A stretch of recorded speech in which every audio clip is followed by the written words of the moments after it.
These are the lesson 7.2 notes. We are going to be solving equations, doing a little bit of algebra, using addition and subtraction. So we add a little bit of vocabulary first. Our new word is a solution. A solution is a value that makes an equation true, right? So in this little table, we have some values that we're going to use for x. We're going to substitute 3 and 4 and 5 in for x. This is the equation that we're going to substitute into, and then we'll look and see if it is a solution, if it makes both sides equal. Okay, so we're going to substitute 3 in for x.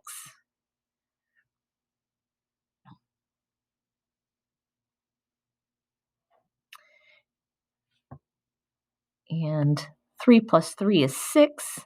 And 6 is not equal to 7, so I'm going to put a little slash line through that. That slash means not equal. So are both sides equal? No, it's not a solution.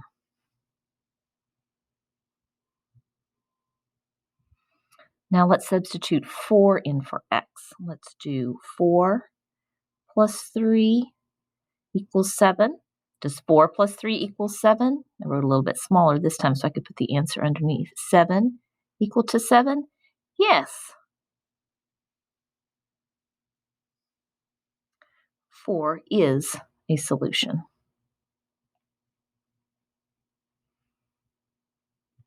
And then we substitute 5 in for x. We get 5 plus 3 equal to 7. 5 plus 3 is equal to 8. 8 is not equal to 7. So no, 5 is not a solution. All right.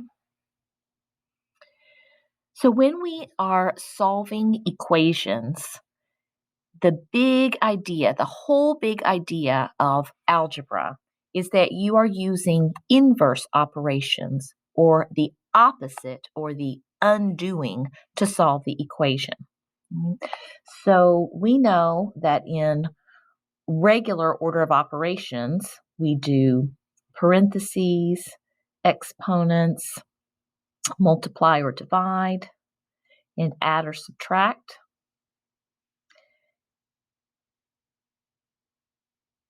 But to solve equations,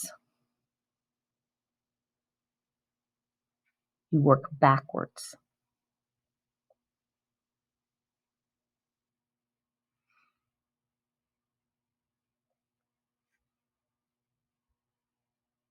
Okay, I sometimes call that reverse PEMDAS.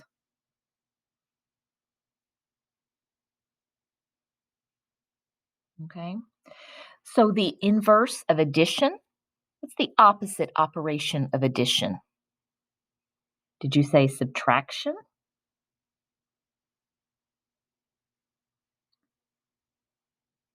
So if the equation has addition, then in order to undo the addition, you would do subtraction. You do the opposite in order to undo it. And the inverse of subtraction is addition. The inverse of multiplication is division. And the inverse of division is multiplication.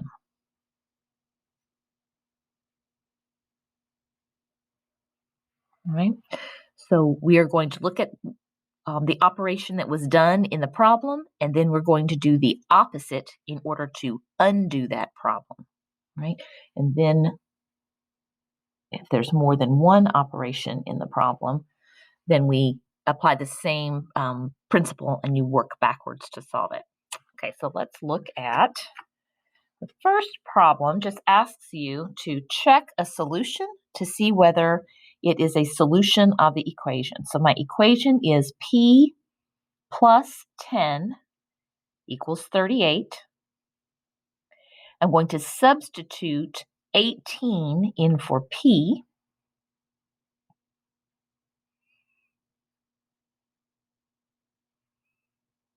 Notice that I wrote the equation.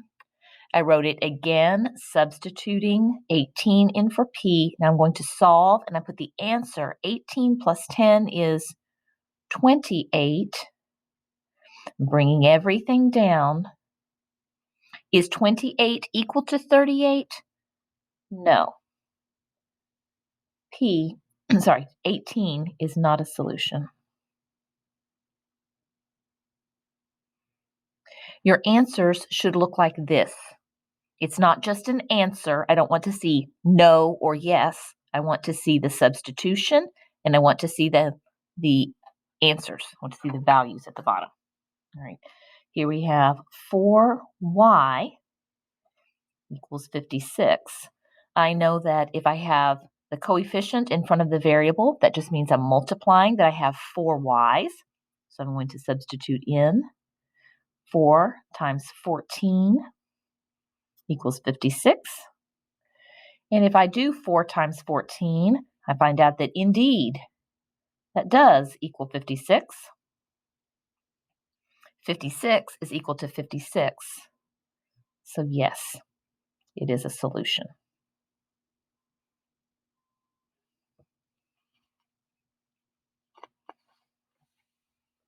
Okay, then you have 4 you tries for each one. I would like for you to substitute the value in for the variable, work the right-hand side or the left-hand side. In 3, notice that the variable is on the right. That's okay. The variable, sometimes it's on the left-hand side, sometimes it's on the right-hand side. You go ahead and work it out and see if the two sides are equal. All right, now we have more properties. These are properties that you already know, and now we're going to apply them to algebra. The big key idea is that when you add the same number to each side of an equation, the two sides remain equal. So let's look at that first with numbers. If you have 8 equals 8, and then you add the same number to both sides, then you have 13 equals 13. It's still true. It's still a solution. That's the addition property of equality, that when you add the same thing to both sides, the two sides remain equal.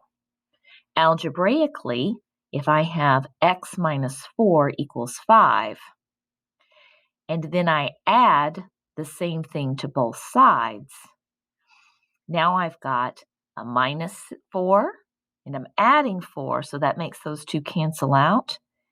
All I have left on the left-hand side is x, and I've got 5 plus 4 equals 9. And that is how you solve an algebraic equation using the addition property of equality. Right? The subtraction property of equality is the same thing, except it's subtraction.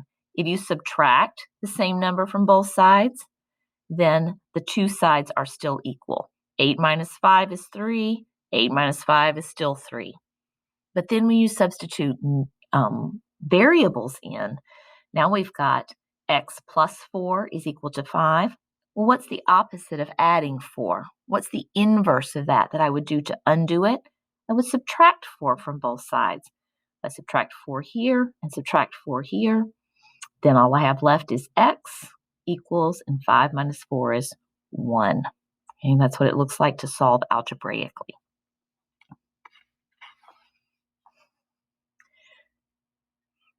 Okay, so now let's solve using addition. I'm going to rewrite the problem.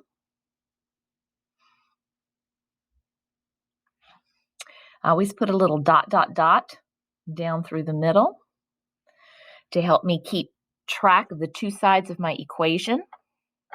Let's make it a little bigger. Oh, now it's too big. Okay, there we go. All right, so I have x minus 2 is equal to 6. And then just use that dot, dot, dot to separate the two sides of the equation. Then the opposite of subtracting 2 is to add 2. So I'm going to add 2 to this side. And whatever I do to one side, I have to do the same thing to the other side. So the subtracting 2 and the adding 2 will cancel out so that I'm left with x equals 6 plus 2 is 4. All right, we want it to look like that. Show all of your work, little dot, dot, dot, and the opposite operation. If this was subtracting, then we're going to add, and whatever you do to one side, you have to do the same thing to the other side. I don't want to see just the answer. I need to see the work in between. Okay. In example B, see, now we have the variable on the right-hand side, but it works exactly the same way. So I'm going to put the little, separate the two sides of my equation. And the opposite of subtracting, is to add 7. 18 plus 7 is 25. Minus 7 and the plus 7 will cancel out. And I've got 25 equals x, or you can turn it around and say x equals 25.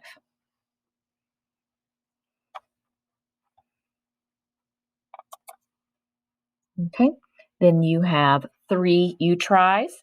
Sometimes the variable is on the left, sometimes the variable is on the right. You do them all the same way. You put a dot, dot, dot. Find the variable. Whatever is with the variable, you do the opposite, and whatever you do to one side, you do the same thing to the other side and show all of your work. Okay, then in the next example, now we're going to solve using the subtraction property of equality. So now we'll have x plus 2 equals 9. I find the variable, whether it's on the left or whether it's on the right. I find the variable. What are we doing to the variable? Adding 2. What's the opposite of adding 2, or the inverse of adding 2? That's subtracting 2. So I do the inverse operation to undo it. Work backwards. Okay. Now the adding 2 and the subtracting 2 will cancel out. They make a 0 pair. So I've got x equal to 9 minus 2 is 7. And I can substitute back in. We haven't been checking our work, but I can substitute this 7 back in, and I can say 7 plus 2 equals 9. Is that true? Yes, it is. So that tells me that that's a correct answer. We'll do this one, and then I'm going to go back and do that for the other problem because we forgot to check our work.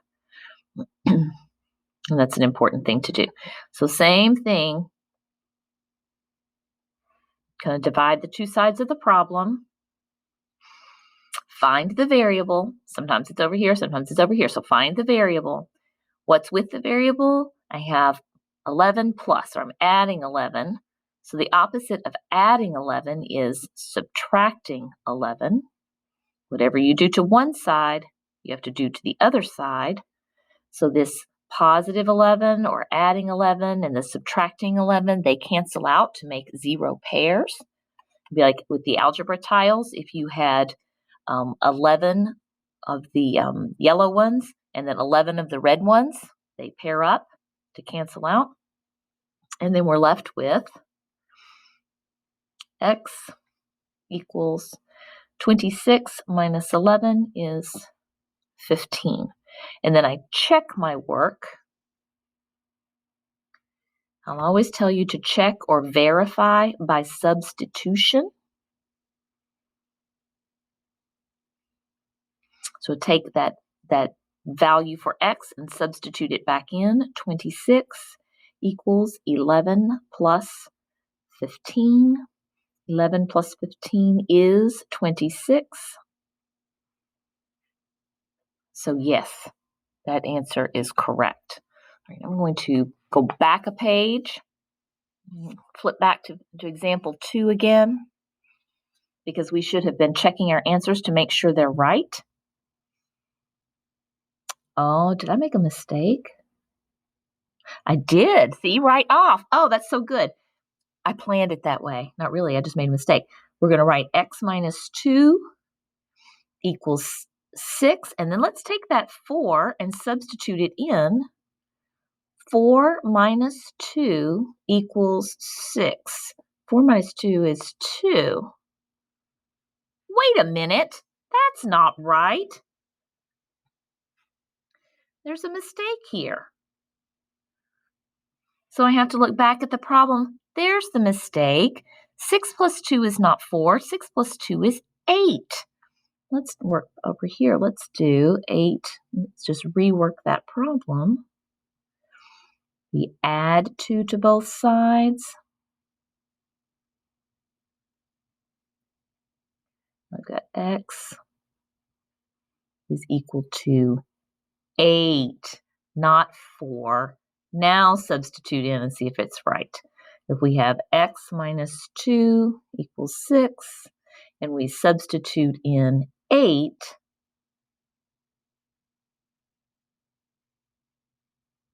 now it's right. Okay, let's check this one. Let's separate out our little space there. Okay, let's substitute here, make sure we did this one right. I'm going to be really embarrassed if I made 2 mistakes. 18 equals x minus 7, and I can already tell this one's okay. 18 equals 25 minus 7, and 25 minus 7 is 18. So that one is right. Okay. Even if after you have done this for a while and you don't need to write down the whole check, always, always, always, forever, you should take your answer, substitute it back in, and make sure that it's correct. Because anybody can make, this was a very simple mistake, right? 6 plus 2, that doesn't equal 4. Sometimes mistakes are little mistakes, sometimes they're big mistakes. But if you take that answer and you substitute back in and you check your work, then you can catch your mistake and you know that you need to fix it. Okay, so then you have 3 you tries. You're going to do them the same way. Okay, put your little, separate the 2 sides of your equation. Find the variable, whether it's on the left-hand side or on the right-hand side, you find the variable. What's with the variable? I'm going to do the opposite or the inverse operation so that I can get the variable by itself.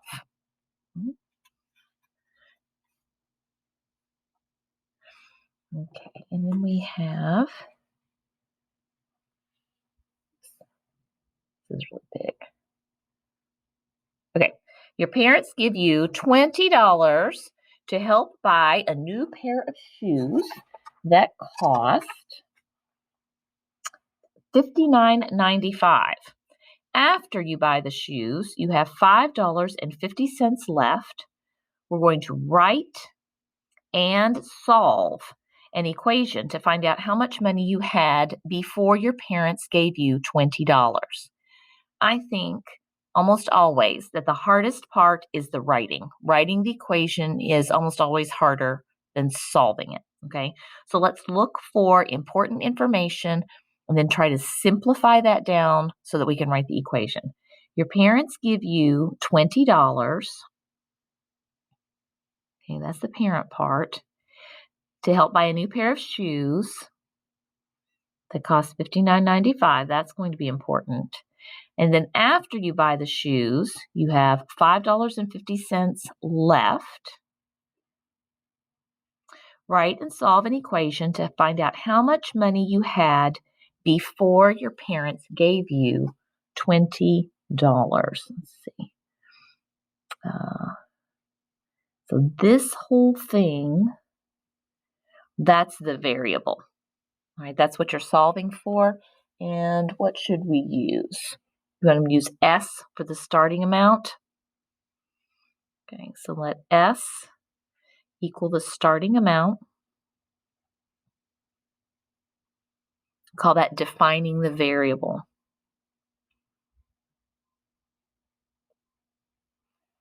Okay, so we're going to take, how about, we're going to take the starting amount.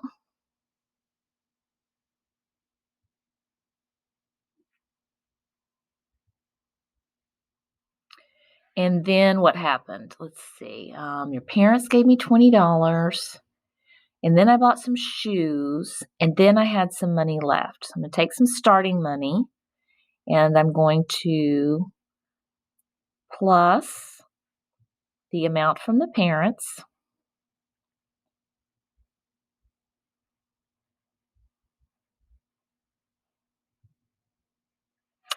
And then I'm going to buy some shoes. So I'm going to subtract, right?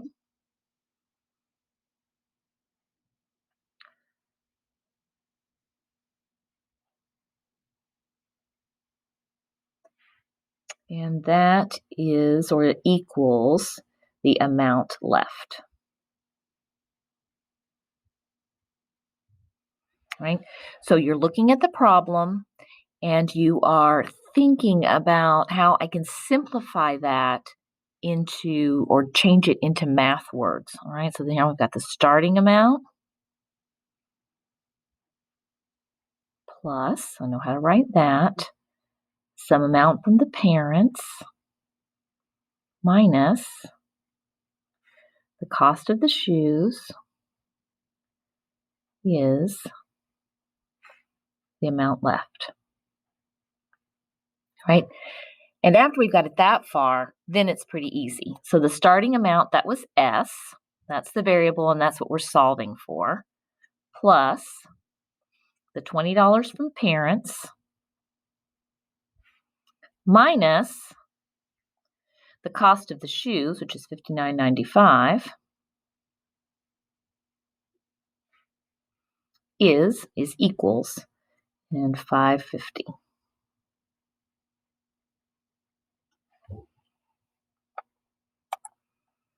Okay.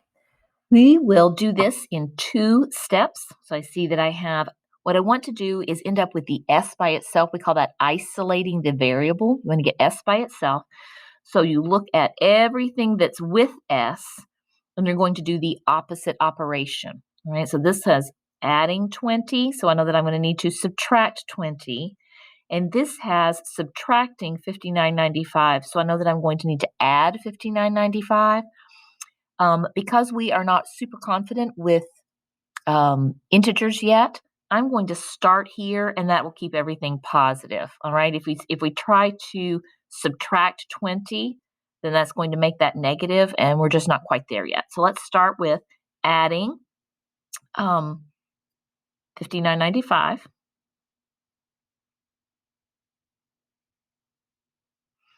And I need to separate the parts of my equation. So let's add $59.95 on this side too.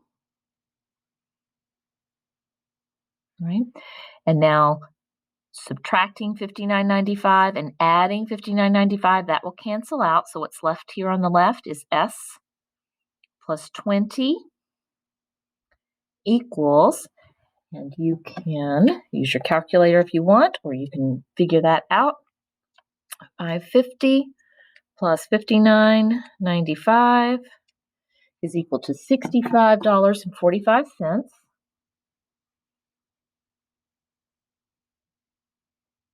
Right? And then this is adding 20. So to get the S by itself, I have to do the opposite of adding 20, which is subtracting 20. Whatever I do to one side, I have to do the same thing to the other side. Also remember that you have to line up your decimals. All right, so that you're going to subtract $20. So the adding 20 and the subtracting 20 cancel out. So you're left with S equals, and $65.45 minus 20 is $45.45. Let's take that and substitute it back in and see if that works. So if I had $45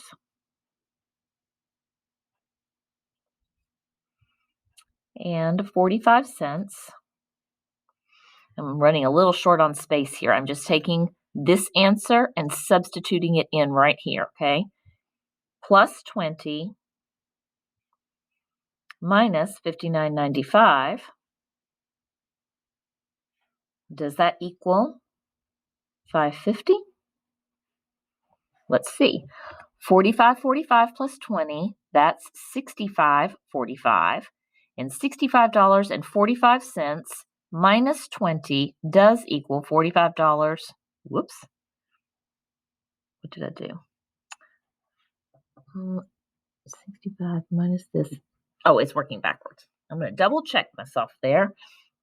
I have $65.45 minus $59.95 does equal $5.50. I use my calculator to check it. All right.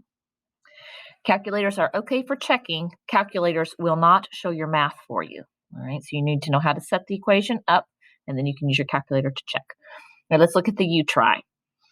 You eat 8 blueberries, and your friend eats 11 blueberries from a package. There are 23 blueberries left. Write and solve an equation to find the number of blueberries in a full package. All right. So you're not making the number of blueberries the answer. We're going to start with the number of blueberries in a full package. And then you're going to do some math to it.